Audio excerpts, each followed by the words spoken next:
আমার ক্ষমা দেখে যে আমার চেনে না সে হলো জনম কানার, আমি হইলাম শয়তানের নানা। আমার পথে যে হয় কাটা তারে লাগাই দে মরণের আঠা। ইয়েস, ইয়েস, ডার্ক ওয়ার্ল্ড এই সিনেমার ডায়লগ না কিন্তু এটা। এটা হচ্ছে আসিতেছে আমাদের মুন্না খান, মুন্না ভাইয়ের সুপার টুপার এই ঈদে আসতেছে ধামাকা নিয়ে। ইতিমধ্যে অনেকে কিন্তু কমেন্টস করেছেন যে সাকিব খানের সাকিব খানের তুফানকে টক্কর দিতে আসছে মুন্না খান। তো আসলে মুন্না খান, আপনি এই বিষয়ে কি বলতে চান আমাদের দর্শকদের? আপনি কি আসলে কি এবার টক্কর দিতে পারবেন? তুফানের সামনে কি আপনার সিনেমা টিকবে? না, আসলে আমি বড় ভাইয়ের সাথে ছোট ভাই কিভাবে টক্কর দিব? যে মানুষটা আজকে 26 বছর এই ইন্ডাস্ট্রিকে টিকিয়ে রাখছে, এক কথায় এই ইন্ডাস্ট্রি তার জন্য বাইসে আছে আর কি। তো তার সাথে টক্কর দেওয়ার কোনো কথা না, জাস্ট বড় ভাইয়ের সাথে ছোট ভাই আসছে, এটাই আর কিছু না। যাই হোক, তবুও তো এবার ঈদে মানে এই ঈদে কিন্তু অনেক অনেক বড় বড় সিনেমা আছে যেগুলো আসলে চ্যালেঞ্জ করে মানে এই ঈদে আসবে। আসলেই জানি আমরা সাকিব ভাই ছাড়া অন্য কোনো সিনেমা চলেই না, মানে অন্য সিনেমা মানেই ফ্লপ। তো এত বড় একটা রিস্ক আপনি নিলেন, মানে এই যে আপনার কোটি টাকার সিনেমা, কোটি টাকার উপরের সিনেমা, আসলে আপনার কি মনে হয় যে এই সিনেমা আপনার ইনভেস্ট যে আপনার যে মূলধন সেটা ফেরত আসবে? আসলে ভালো সিনেমা বানাইতে হলে তো অবশ্যই টাকার প্রয়োজন। ভালো সিনেমা, ভালো গল্প, ভালো কাস্টিং নিলে তো অবশ্যই টাকা দরকার আছে। তো বাংলাদেশের দর্শক যদি সিনেমা দেখে, তো অবশ্যই টাকা উঠে আসবে। ব্যবসায়িকভাবে অবশ্যই সফলতা লাভ করবে। যদি দর্শক সিনেমা দেখে, যদি আমার গল্প ভালো হয়, যদি আমার মেকিং ভালো হয়, অবশ্যই টাকা উঠে আসবে।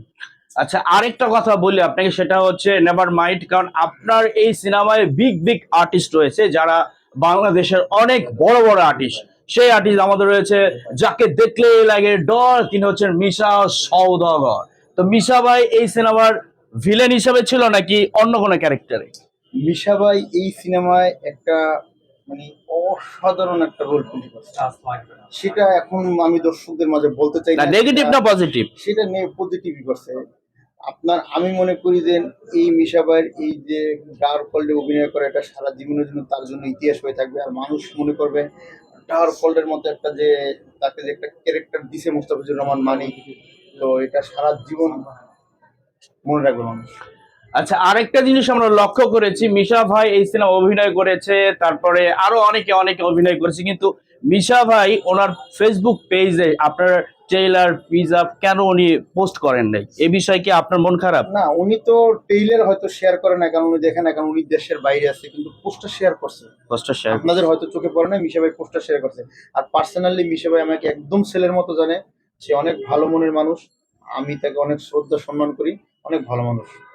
অবশ্যই, যিনি সিনেমাতে পাজি বাস্তবে হাজি পাঁচ ওয়াক্ত নামাজি, অবশ্যই ভালো হবে। আচ্ছা, আপনি যে কনফারেন্স করতে যাচ্ছেন, এখানে কি আপনার কোন কোন আর্টিস্ট আসবে যখন আপনি কনফারেন্স করবেন? আমরা ট্রাই করছি, নায়িকা ইন্ডিয়া থেকে আসবে বলছে, তো আমরা কালকে কনফার্ম করব। যতটুকু আমাদের সন্ধ্যা 7টা অবশ্যই আপনারা সবাই উপস্থিত থাকবেন ওয়াটারফলে।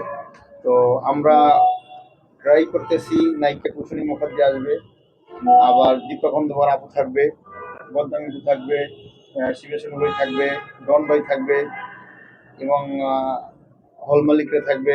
এবং আমার সাথে সবার সাথে পরিচয় নাই, তবে মানিক ভাইয়ের সাথে সবার সাথে পরিচয় আছে। পরিচালক সমিতির মানে যত সমিতির সংগঠন আছে, সভাপতি, সেক্রেটারি সবাই আসবে, সবাই আসবে। আপনার এই অনুষ্ঠানে কি সবাই মানে একবারে জনসাধারণ